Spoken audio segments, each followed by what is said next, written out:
Պերսոնան ներկայացնում է Փողոցով քայլելիս, երթուղայիններում, համալսարաններում, մի խոսքով ամենուրեք կարող ենք տեսնել արտասահմանյան աստղերի շպարն ու արդազարդը կրկնօրինակող աղջիկների, ովքեր վազում են նորաձևության ետևից։ Каждый человек – это естественная индивидуальность. И не все то, что подходит подруге, звезде или диве с экрана, может подходить тебе. Ինձ համար էլ ինչ որ կա շատ է։ Գուցե հաղորդումն է պատճառը, որ դու փորձել ես մի քիչ ավելի անել, քան առօրյայում։ Но она сказала, что она наоборот сегодня очень скромно одета. Նույնիսկ ավելի քիչ։ Ոչ թե դու անճաշակ ես հագնված, դու անգրագետ ես հագնված։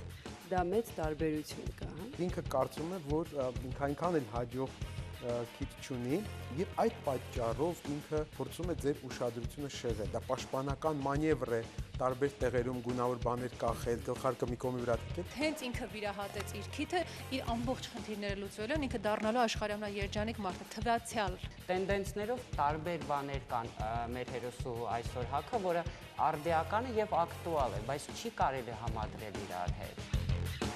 Ես հասկանում եմ, որ ինքը ինչ որտեղ լսելով, ինչ որտեղ տեսներով հավաքել է պուճուր ինչ որ բաներ եւ իրան տոնածառի պես զարդարել է։ Ինքը առաջին հայացքից